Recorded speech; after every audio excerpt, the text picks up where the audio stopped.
দুইটা সময় তওবা করে লাভ নাই। একটা হচ্ছে মৌতের যন্ত্রণা শুরু হয়ে গেলে, মৃত্যুর যন্ত্রণা শুরু হয়ে গেলে আগে পা থেকে শুরু হয়ে আস্তে আস্তে গলার দিকে আসে।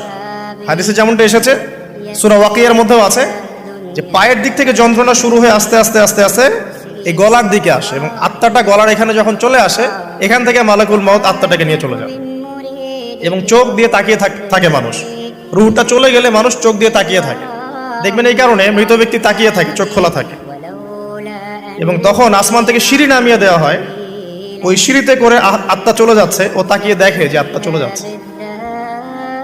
এবং মানুষ মারা যাওয়ার পরে চোখ জীবিত থাকে অনেকক্ষণ।